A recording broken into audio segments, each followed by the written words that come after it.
right, Matthew, how you doing, man? I'm doing great. Good to be with you. Excellent, excellent.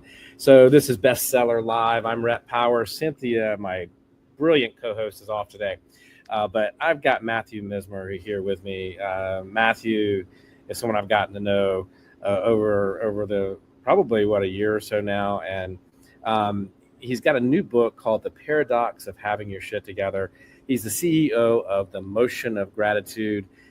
You sold a company a couple of years ago, but now your new mission is the Motion of Gratitude. And so let's get into that today. Matthew, welcome to the show. Thanks for having me. Excited to be here with you and chatting. So congrats on the book. Thank you. And so what inspired you to write this? Was it, you had this long experience in the finance world, you sold your company.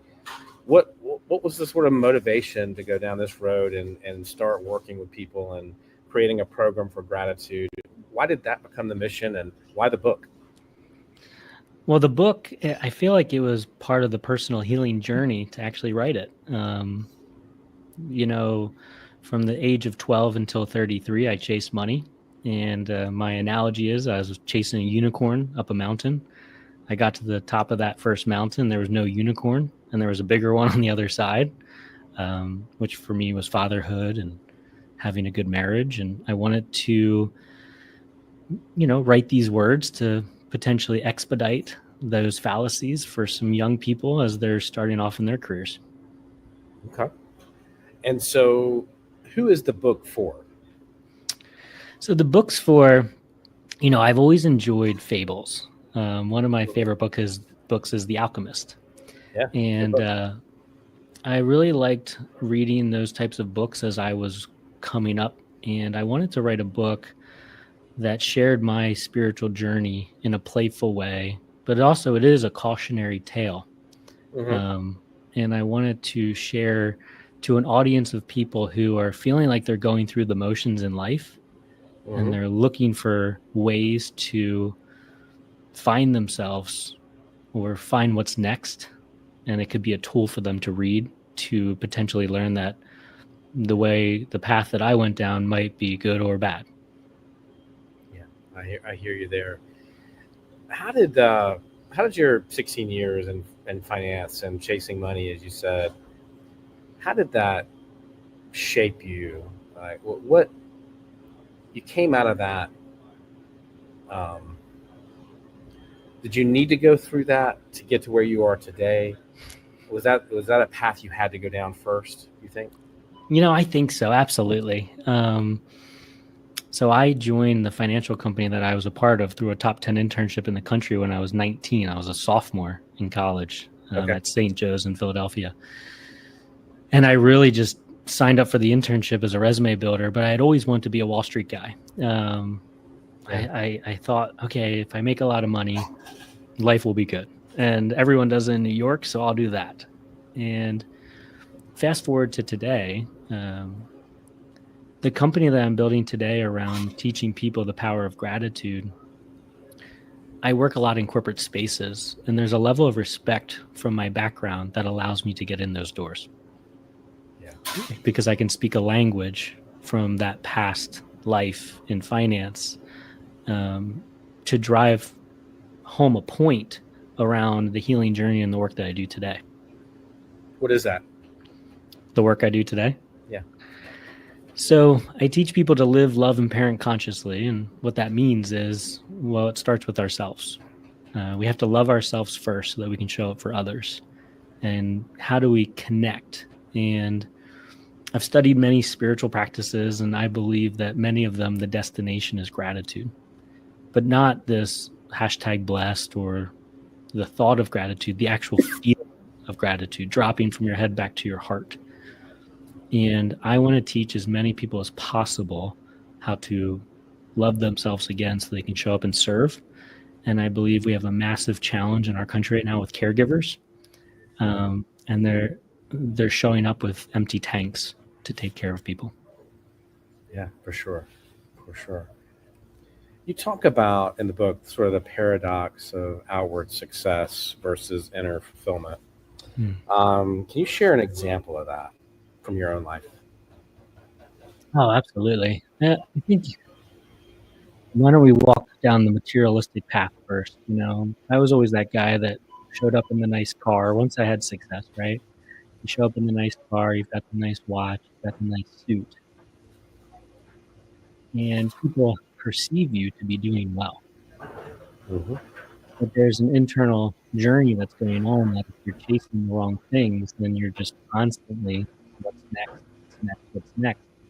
And although you look like you have your shit together, you are very unfulfilled because you're constantly chasing what's next, and the present moment does not exist in your reality. Right. However, let me ask you this. I mean, I think you're absolutely right. Is it human nature though to have that? I mean, I guess what I'm saying is, or I'm trying to think, like, how do you? Because the way you show up matters, right? The way our appearance matters, and the way we speak matters, and the way our hair looks, the way our presence matters, and it matters in the sense of whether, I don't know if it's respect, or I don't know quite what I'm getting at, but there's still got to be an element of, you've got to be put together for you to be successful, even talking about what you're talking about with gratitude. I mean, to go on stage, for example, you just came off stage, you just got back from a trip, right? Yeah. Where you were talking to groups of people. Is there still an element of that you have to live with? Oh, for sure. I think, at least for me, I'll share what I had to go through. It was I doing it for them, or was I doing it for me? That's a good point. Yeah. And now, I still like to show up as the man I am today in a persona that I want to portray to society, but it's in the most aligned version of myself. What do you mean by that? I'm not pretending to be someone I'm not for other people. Okay. So for me now, this is who I am. This is the man I'm showing up as. This is let's use a watch, for example. Like, I used to wear a specific watch every day because I wanted to let people know that I was successful. Yeah. That watch sits quietly up in my bedroom, and it still means something to me sitting up there. But you don't have to wear it to feel I don't confident. have to wear it. Exactly. It doesn't define me anymore. And to feel confident in your own skin. Mm-hmm. How do you get to that that place of comfort? I mean, does success then give you the freedom to get there, or like you made it, right? You did well. You did financially well. Like, does that give you that freedom or that ability to do that, or you know what I'm asking? Yeah, it's such a chicken and egg scenario. Well, like most entrepreneurs, you cycle through highs and lows, right? So where I think the ultimate test is, at least even coming out of the past 6 months, is the amount of investment required to build this second company, and going back to one of those financial lows and still feeling empowered by the person you've become. I think the ultimate test is to be able to show up regardless to the season that you're in, but you have to go through a lot of challenging situations to learn those things. I grew up without money, then I had money. Life is easier when you have access to money. And once you learn that it's not going to provide happiness, you have a different motivation for having it. And I think for me at this juncture, it's for a commitment to service of others. And I learned to have the creature comforts along the way. Yeah, no, it does. I think people often have a bad relationship with money, and I think for me right now, what it means is, as you said, right, it's about being able to be of service and do good in the world. And when you have money, you can actually impact and affect change, and you can support people and yourself to be able to do that.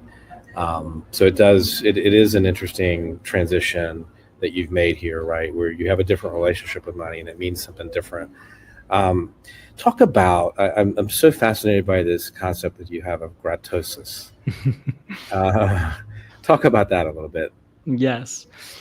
So it's a paradox. As you can see, I like working inside of paradoxes. Mm-hmm. So what if gratosis was your next diagnosis? It's a paradox to create a pause, a line of reasoning where you actually have to stop and be like, what the heck does that mean? Yeah, it stops you, that's for sure. You're like, what is that? That's very intentional. So gratosis is the process, state, or condition of gratitude. Deep in your prefrontal lobe, there's a part of your brain that wires and fires a certain way if you default to what's going right. There's no name for that. So we made it up. And the goal is that, modern brain scans are really only about 30 years old. The positive psychology department at the University of Pennsylvania in 1972, so many of these thought leaders at the time were being made fun of for their theories. And fast forward to 2025, all of their theories have been proven correct. Yeah. So it's pretty cool. So I wanted to identify that and label that because when people label a diagnosis, they start to connect to something. Okay. So if you're labeled with an issue, now you go and try to solve it. Okay. Well, I want people to be labeled with a positive issue that now they want to keep breathing into, maintaining that state of consciousness. Yeah. So my thought is we have Eastern philosophy and Western medicine, right? And this pendulum swings back and forth over time. Yeah. And gratosis is actually an attempt to come to a middle path. Okay. How's that journey going for you? It's been 7 years, right? And it's been full of false starts because we have 3 kids, right? So this journey started in 2017. And then, I was still deep in the financial world. And then during COVID, my wife and I and our kids moved onto an RV and traveled all over the country. So that was false start number 1. And then we moved to Utah. That was false start number 2. Then we moved to Costa Rica, false start number 3. But now we are deeply rooted back where we're from. And our kids are now 9, 7, and 6. So this is a long answer to your question. But the reality is the motion of gratitude, the opposite of the motion of gratitude is going through the motions. So COVID really changed my wife and I's definition of the motion of gratitude. And now we're grounding that all back into what we're supposed to do next. So the last 6 months, we've gotten so much momentum, more than we did the last 7 years. That's incredible. I got to ask, because if you know my background, I've lived overseas for most of my adult life and traveled quite extensively. And I was talking to a friend today about living in an RV, and I worked out in Yellowstone for right after undergrad, and I admired like these older people lived in RVs and they worked out in the park for a season, and then they'd move to another park for another season, and that was their retirement. They had this lovely, they worked part-time and had this lovely sort of subculture life that they were living, and but I'm not sure I could live in an RV. That must have been crazy with kids. How did all that do you think those 3 experiences, living in Utah, moving to Costa Rica, and the RV, do you think they helped you actually focus more and get the momentum, help you with the momentum that you have now? I actually think we were testing our theory. Okay. So what I teach every day is gratitude is not a soft skill, it's a survival skill. It's true. So Shannon and I, my wife and I, have put ourselves in very hard situations to prove that our theory works. And whether that was taking our kids to 36 states in an RV, or going to Costa Rica for 5 months with 5 backpacks and 5 suitcases, living in one of the poorest countries in the world, but one of the happiest places to live. Yeah. I think we had to prove to ourselves from a lived experience that what we were willing to put everything on the line for to teach out into the world actually had legs. Yeah. But I it think was that's, hard. Yeah. oh, I'm sure. There were I'm many sure. hard parts, Showed you what you're made of, though, I think, probably. for sure. Uh, what was the toughest experience in that? You know, when I was in finance is a very linear world, right? 1 + 1 = 2. There's lots of rules and boundaries and framework and structure. Mm-hmm. The nomadic journey, as you know, flying around and doing what you do, it requires relentless flexibility. For sure. And the amount of patience that's required to do it by ourselves, add on 3 kids. So it's just like every week there would be something new that we had to tackle. And now the flip side of that is the 5 of us are very, very close. Yeah, I think that's and you can never replace that. Yes. So, for readers of the book, let's get back to the book here. Sure. I got us off track here. For readers of the book, but I think it was a good off track. I think people can relate to what you're talking about. But for readers of the book who feel stuck in that sort of busy trap, of appearing successful and doing all the things you do when you're successful, joining the country club or the golf club or the whatever, right? And eating at the right places and doing the right thing, having the right car. I guess, and I guess a lot of us get to that point where we're unfulfilled. That's unfulfilling. It's how do you break free of that cycle? Because it seems to me you get stuck in that, right? And there's a big cost to breaking free of that. Yeah, this one was really expensive. You know, the middle of the book is my ayahuasca journeys. And so few people put those notes in a book. It's a radically vulnerable path. Oh, yeah. I mean, you open yourself up for all kinds of criticism or whatever. But you name it. Yeah. And excuse me, I did it on purpose. And it was a very conscious thought to put those notes in there because so many people are searching for tools. Mm-hmm. And one of them is plant medicine. Mm-hmm. And I wanted to put the cautionary tale of my own psyche inside that book so people could have a sense of what they might have to battle if they choose to go down that path. Mm. What I've learned on the healing journey is the more intense that you are, the more intense the tools that you might implement are to come back to center. Okay. So I'm an intense human, as you can probably tell. So I required a very intense path to deprogram the line of reasoning that I was operating from for 18 months or 18 years. I mean, okay. I think most people don't have to go down the path. I honestly believe that if you're going through the motions of life, you're feeling stuck.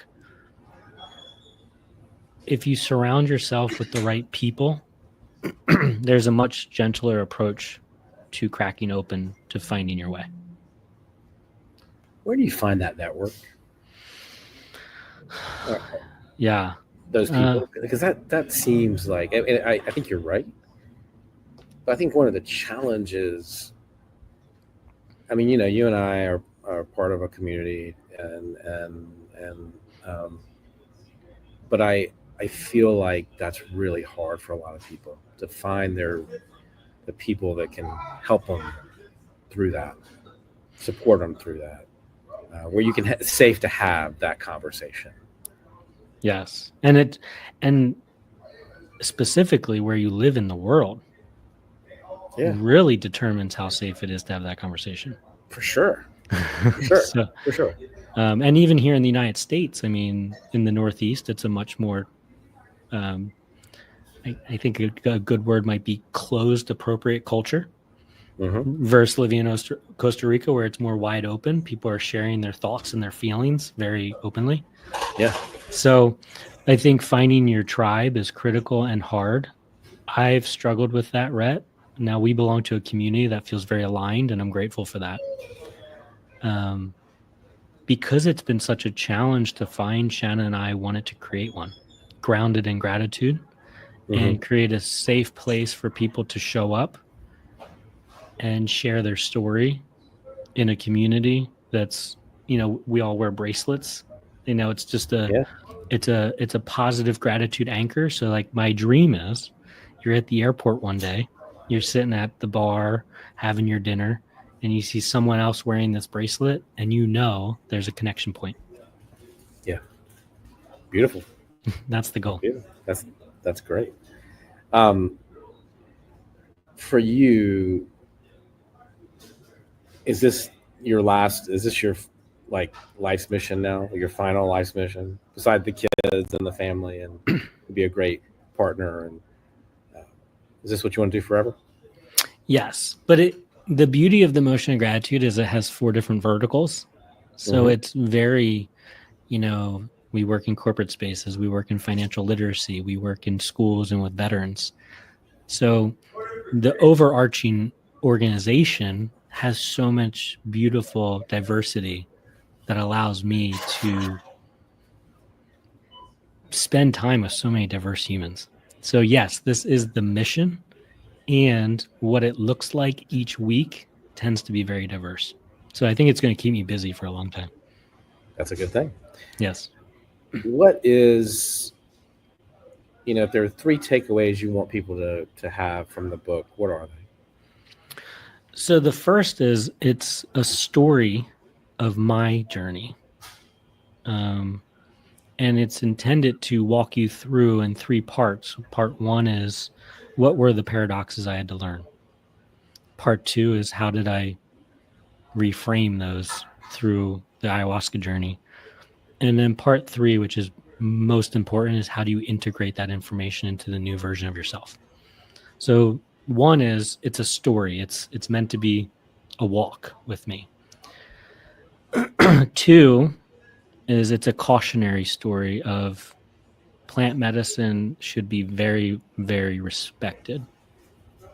It should be done in the cultures in which it was curated from. And it should be done in a ceremonial way with people that understand the impact of it going into your body. Okay. So easy way to say recreational use of these things, I think, is a bad idea. Okay. And then 3 is it's really the story of the hero's journey. And, if you've studied that paradigm of the walk of the human experience, we want to go through that cycle many times. We need to. Yeah. So it's to me, like people are like, well, is this like your memoir? And I'm like, no, it's just one of those heroes' journeys and what I hope to be hundreds in my lived experience. Yeah. Yeah. Where can people get the book? Amazon. And how can they find you? And you do programs, you do talks, you have a program. So tell us about it. Yeah. So everything in our life is the motion of gratitude. The website, the motion of gratitude, Instagram. On there, you will find information about myself and my wife. The work that my wife does is focusing on trauma, breathwork healing. That's her main modality. And the book is, I did it through Amazon. So if you search The Paradox of Having Your Shit Together, there's an asterisk in shit. Okay. So if you're searching, yeah. Fantastic. And thank you. This is fascinating. I imagine we'll have you on again with another book, with another story to tell us. And it's been a real pleasure, Matthew. Thank you. Great to be with you, Rhett. Thank you. Oh, you know what? I have one question for you. One more quick question. Yeah. Would you be willing to do a book giveaway to the audience? Because they love to connect with our authors. And I hate to put you on the spot, but if you'd be willing to do a book giveaway to one of our listeners for this, that would be wonderful. Absolutely. That's easy. I appreciate that. Should have asked you that before we came on, but I forgot. So No worries, right? But I wanted to make sure we got it in there, but I appreciate it. And you've been listening and watching Bestseller Live. I'm Rhett Power. Cynthia Johnson and I will be back next week with another book you should consider, because that's what we're doing on this program is we talk about books that matter and books that can change your life and help you be the best version of yourself. Thank you very much.